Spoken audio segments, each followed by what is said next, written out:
In the dusty expanse of Arizona, where the hot winds seemed to blow away secrets buried in the desert, a disconcerting scene brought the town of Silverstone to a standstill.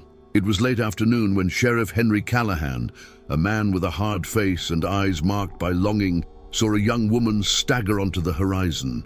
She was alone, dirty, her face etched with exhaustion, her steps unsteady as if fleeing something worse than death itself. Everyone stopped to watch, some curious, others afraid. After all, outsiders always brought trouble. But before anyone could do anything, the girl collapsed in the sheriff's arms. And it was there, as he tried to keep her conscious, that a small, worn-cover book fell from his bag. When Henry opened it, searching for clues, the world spun. There, scrawled on a page, was the name of his daughter, the daughter who had disappeared years ago without a trace. I was there that day. I saw the desperation etched on the sheriff's face, a man who never betrayed weakness. I also saw the shock, the fear, the mystery looming over every person who approached. Who was this girl? Why was the name of the sheriff's daughter missing for so long, written in a book she carried? It was no coincidence. We all knew it. And the town, already carrying its own ghosts, sensed that something much greater was about to emerge from the sands of that God-forsaken desert. Share this story to reach further. Subscribe to the channel, share this video on WhatsApp, and leave a comment telling me where you're listening from. I'll be very happy to read each comment. But to understand how it all began, we need to go back in time, to the broken heart of a sheriff who lost everything. Henry Callahan was known in Silverstone as an unyielding man, a guardian of the law who kept the town standing amidst the dust and chaos. But behind the uniform lay a broken man. Years before that encounter in the desert, Henry had a daughter named Emily, the light of his day. She was his pride and joy, a golden-haired girl with an easy smile who ran free through the dry fields surrounding town. Henry's wife had left too soon, leaving him to raise Emily alone, and he did so with all the love a hardened heart could muster. But nothing prepared him for the pain that would come. One morning, Emily disappeared. No one knew what happened. There were no traces, no witnesses. Henry's desperation became obsession. He searched every corner of Arizona, questioned whoever he could, traveled through deserts and ghost towns, but all in vain. Every clue dissolved like sand through his fingers. The town watched a once-respected sheriff become a bitter man, with dark circles under his eyes and a gaze forever lost in the horizon, as if waiting to see his daughter emerge with each sunset. The years passed, and despair gave way to bitter resignation. Emily became a painful memory, a name he never spoke, but that echoed in every beat of his heart. Henry threw himself into his work, keeping the town safe as a way to fill the void Emily had left. But inside, he was dead. Every stranger who arrived, every child he saw running through the streets of Silverstone was a cruel reminder of what he had lost. And deep down, he knew he would never find peace without an answer. Until that late afternoon when fate, with its devious way of toying with men, placed in his arms a strange girl with his daughter's name written in an old book. Henry's heart sank in a way he hadn't felt in years. Was this a sign? A cruel coincidence? Or finally the key to a past he'd never been able to unravel? The sheriff knew he had to find out, but what he didn't realize was that this girl carried secrets within her that could destroy everything he believed about his own daughter. The young woman who fainted in the sheriff's arms was named Lucy, though few in that town would immediately learn her name. She came from a past so sordid and marked by flight that she no longer knew who to trust or where to hide. Her eyes, when they slowly opened, still in the sheriff's infirmary bed, were filled with fear, a fear that seemed deeply rooted in experiences no one there could imagine. Her frail, bruised body told a story she couldn't put into words. She had come from far away, crossing deserts on foot, without water, without food, with only an old notebook and a name tucked between its pages, the name Emily Callahan. And though no one understood, for her that name was a beacon, a promise of answers, perhaps of redemption. Lucy had grown up on an isolated ranch, a prisoner of a man who claimed to be her father. but whose affection she never knew. The man, a horse breeder named Graham, was harsh, cruel, and never allowed her beyond the fences that bordered the property. With each attempt to escape, punishment followed. But one day she found hidden in the basement an old notebook with notes written by a young woman named Emily. The pages were a messy diary, but they mentioned longing for a sheriff father, for a town called Silverstone, for a place where she had been happy. Lucy then understood that there was something wrong with this whole story. She wasn't that man's daughter. And if Emily had existed, perhaps Silverstone held the key to understanding who she truly was. Running away wasn't a choice, it was an urgency. And that's what she did, even without knowing the way, guided only by the notebook and hope. Each night in the desert was torture. She faced the biting cold, the hunger that gnawed at her stomach, her wounded and bleeding feet. But she kept going. Each word Emily wrote on the yellowed pages was an encouragement, a call not to give up. Lucy saw herself as an echo of that girl who once dreamed of returning to her father. She wondered, in her tortured thoughts, if there would still be time to find this man again, if he still existed, if he still waited for her, even without knowing who she was. Deep down, Lucy felt her entire life was a lie, told by the man who had raised her. Something inside her told her that Emily had been taken by force, that the truth was there, waiting for her at Silverstone. When she finally reached the city, her body couldn't take it anymore. Her vision blurred, the world spun, and she saw only the figure of a uniformed man approaching before falling into her arms. The warmth of his touch reminded her of something familiar, a scent, a forgotten affection. And before she passed out, she murmured one word, Emily. Few heard, but the sheriff did. And that whisper nearly stopped his heart. It was impossible for someone in that state, coming out of nowhere, to say the name of the daughter he had lost. Lucy didn't know it, but in that moment, her life would change forever, and the truth, painful as it was about to come out. Sheriff Henry Callahan would never forget the weight of her lifeless body in his arms. She was so light, it felt like the wind could carry her away at any moment. His hands, so accustomed to handling guns and handcuffs, trembled as he held her carefully, as if touching brittle porcelain. The sweat, the dust, the smell of desperation permeating her. It all made Henry relive, against his will, the last time he held Emily in his arms, as a child, when she came running home from school with a scraped knee.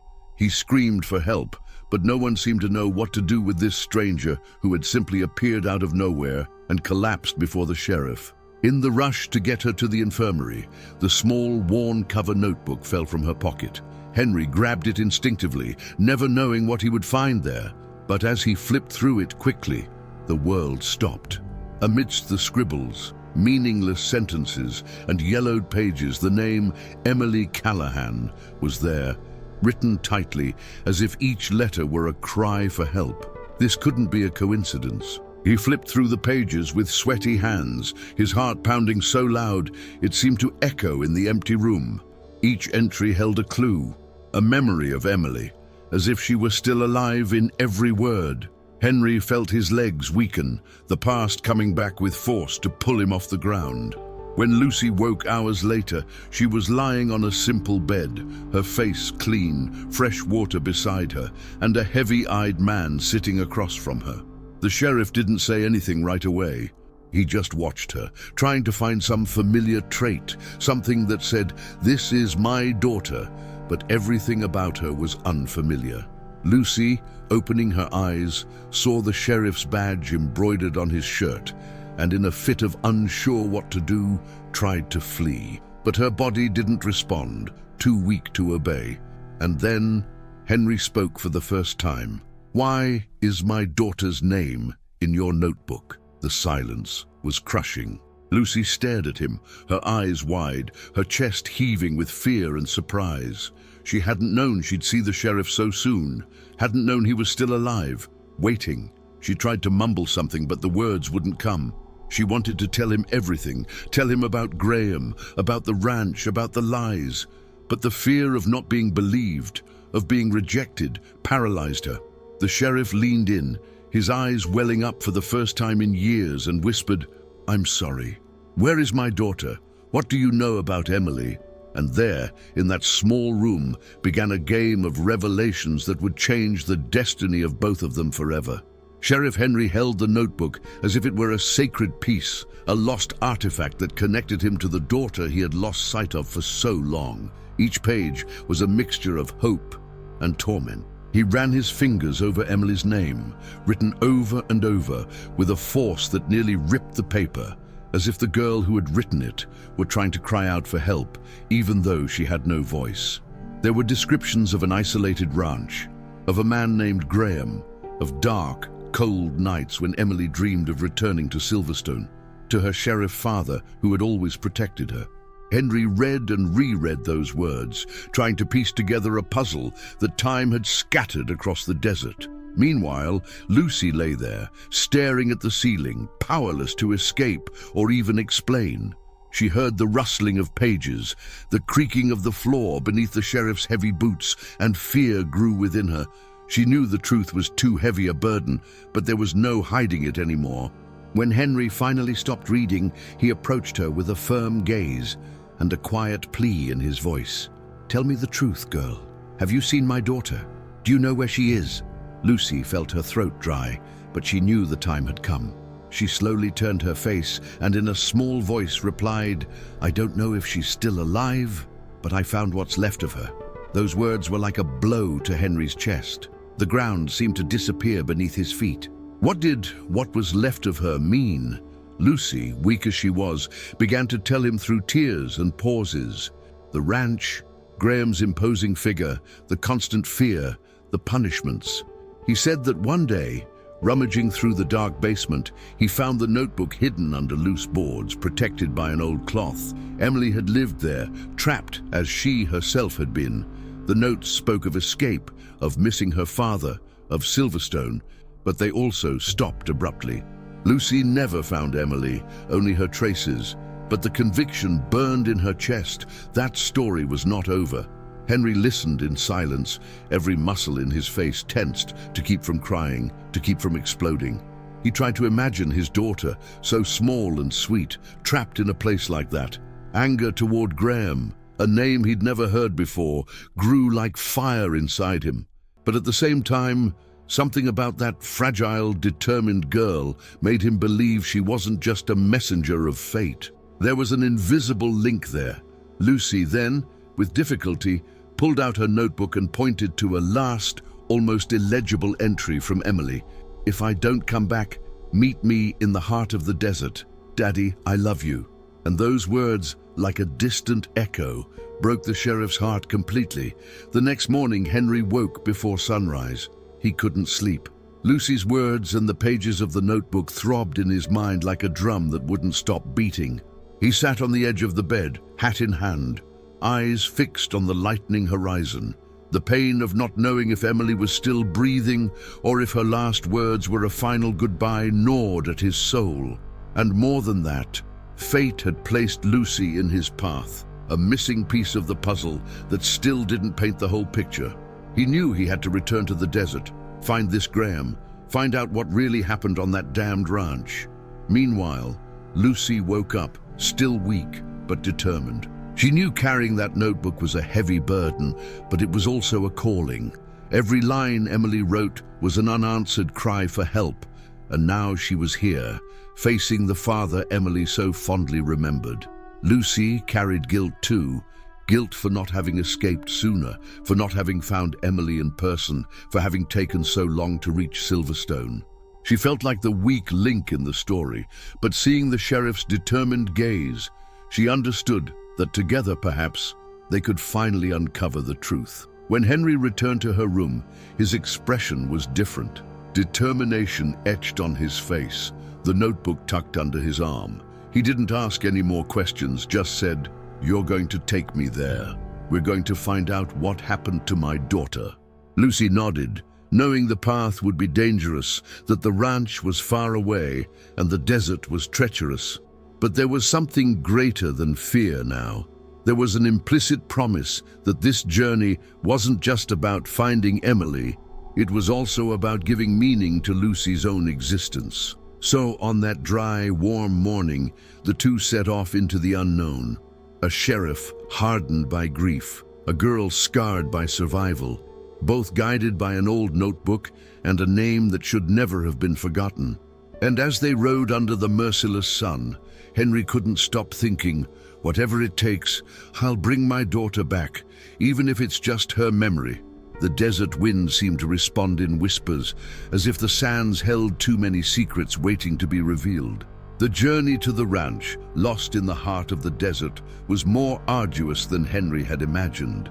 The nights were cold and silent, but what hurt most wasn't the biting wind or the fatigue. It was the anxiety of finally facing the past that haunted him so much. Beside Lucy, the sheriff said little, but each step of the horses on the dry ground echoed like the beating of a restless heart. Lucy, for her part, tried not to break down. She knew the place they sought wasn't just a dot on the map. It was a tomb of truths, a home of lies and pain. The memories of that ranch, of every dark corner and every night spent praying for escape, came rushing back, but she clung to the idea that she was no longer alone. For the first time, someone would fight with her to reveal what lay behind the rotting wooden fences. When they finally came into view of the ranch, the scene was one of abandonment and decay. The fallen fence, the half-collapsed main house, the ruined stable. But the smell, the heavy silence, everything still held the shadows of what it once was. Henry dismounted, his heart racing, his eyes alert for any movement. He held Emily's notebook to his chest like a shield, as if the weight of it were enough to protect him from the truth that awaited him. Lucy led the sheriff around the corners, showing him the hidden basement, the floor where she had found the notebook. There, beneath the loose floorboards, time seemed to have stopped. But what the sheriff found made his blood run cold. Scraps of children's clothing, old dolls, a faded hair ribbon, all of Emily's. Henry fell to his knees.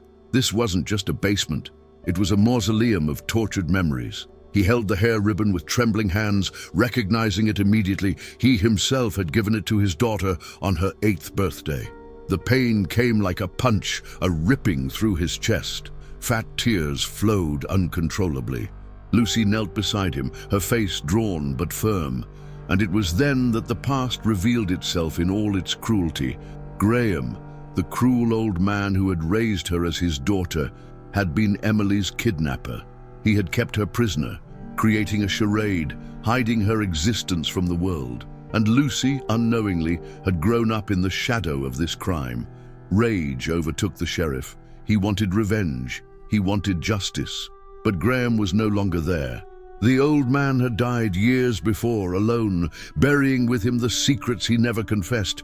Henry screamed into the void, into the gods, into fate, a scream of someone who had lost, of someone who had been deceived by life. But it was Lucy who held his hand, looking at him with teary but truthful eyes. "I'm not her, but I can be someone for you." That sentence fell like a breath of clarity. The sheriff looked at her, and for the first time saw not a culprit, but a victim. He saw a girl who, like him, had lost everything. And there, on that cold, dirty floor, Henry understood. Forgiveness was the only way. Not for Graham, not for cruel fate, but for himself, for Lucy, for Emily. The return to Silverstone was different. It was no longer just a bitter sheriff and a frightened fugitive. It was two survivors carrying together the weight of what they'd discovered. Henry didn't know exactly what to make of it all, but he knew he couldn't leave Lucy alone. Along the way, conversations began to emerge tentatively. She spoke of her nights of fear, of how each sentence in Emily's diary was a relief, a distant embrace.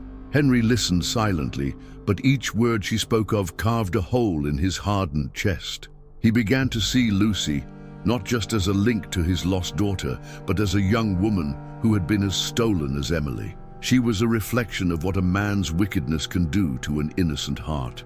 By the time they reached town, the news had already spread. Everyone wanted to know who the girl was, what had happened. But Henry was clear. No one would touch her. No one would question her. From that moment on, she was his responsibility. Silverstone, accustomed to seeing a withdrawn and distant sheriff, now saw a man who had returned different. His eyes still held sadness, but there was a new flame there, the flame of someone who, even without finding his daughter, had found a purpose. Henry gave Lucy a room in his house, a home for the first time. And even though the ghosts still haunted, their daily life created something new, a bond. Henry began teaching her to read properly, to write fearlessly, to take care of what was hers. Lucy, over time, began calling the sheriff Henry, but in her heart, he was already Dad.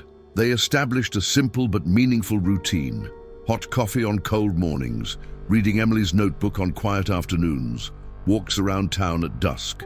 Henry told stories of his daughter, and Lucy listened with bright eyes, trying to piece together the image of that girl she'd never known, but who in some way had given her new life. And so, amid the rebuilding of Silverstone Ranch, they also rebuilt their own hearts.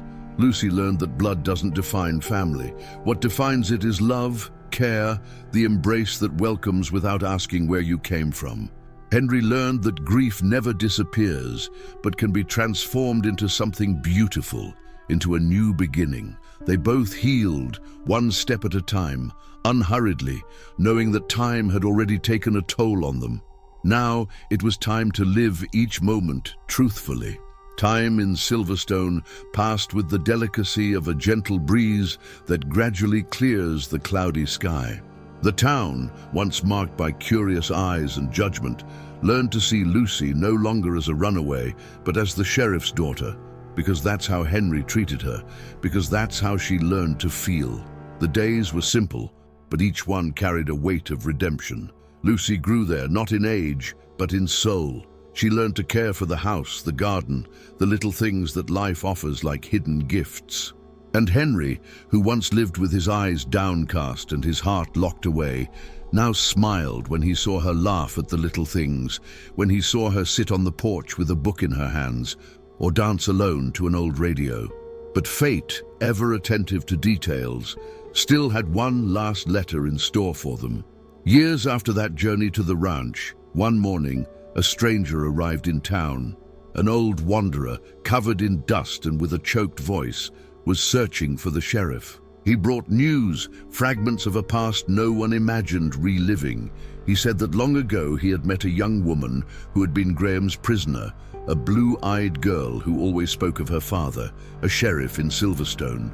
She had managed to escape, had crossed borders, but had fallen gravely ill in a distant village. Before leaving, she left a message for whoever found her, that one day they should try to tell her father that she loved him and that she had never forgotten him. The old man's words were like a silent shot to Henry's chest. The world spun, but he remained steadfast, his eyes watering, his heart aching. Emily hadn't resisted, but knowing that she'd run away, that she'd tried to come back, that she'd never forgotten him, was what Henry needed to hear to heal that open wound. He knelt and wept softly, like a man finally allowing himself to feel everything he'd been holding back for years. Lucy hugged him tightly, like a daughter holding her father, and there they understood that their reunion wasn't with Emily herself, but with the love that had survived time, distance, and pain. Henry then did something symbolic. He planted a tree in his backyard, a strong, tall oak tree that would grow as a testament to the fact that life always begins anew. Next to the tree, Lucy placed a small wooden plaque engraved with a name, Emily Callahan, forever alive in us. Every day, as he passed by, Henry would touch the tree trunk and smile as if touching his daughter. Lucy did the same, and in every leaf that sprouted, in every shade the oak offered, there was the certainty that love never dies, it just changes form. And when anyone in town asked who Lucy was, Henry would proudly answer, "She is my daughter, not by blood, but by heart, and that is enough." The entire town learned from them that bonds aren't measured by birth, but by the choice to love, to care, to call someone home. And so, Silverstone became not only the place where a sheriff lost his daughter, but where a man found the meaning of life again in the eyes of the one he least expected. This story isn't just about loss or pain. It's a reminder that even when everything seems to be falling apart, life always finds a way to surprise us with new forms of love. Henry never got Emily back in the flesh, but he found an echo in her that lives on in Lucy. He understood that we don't always get what we want, but we always receive what we need to carry on. Lucy, in turn, learned that you're not born a daughter, but become one when someone decides to love you despite the past, the marks and scars. Together, they rebuilt what time tried to destroy: a home, a meaning, a heart. How many people today live dancing alone like Lucy? How many parents have lost children, not only to fate, but to distance, to silence, to time? How many children live adrift, waiting for someone to reach out and say, "You can be my son, my daughter, even if blood doesn't unite us"? May Henry and Lucy's story remind us that family is much more than biological ties. It's about who chooses to stay, who chooses to care, who chooses not to give up. If this story touched your heart, share it with someone who needs to hear it. It could be a father looking for a child, a son looking for a home, or someone who has lost everything and needs hope to start over. Send it on WhatsApp, share it on social media. Tag someone who needs a reminder that there's always time to love again. And of course, subscribe to the channel for more stories like this, designed to warm the heart and make you reflect. Leave a comment to let me know where you're listening from. I read each one with affection and emotion. Thank you for following along. And remember, even when the path seems lost, there's always a heart willing to welcome you. You just have to be open to finding it.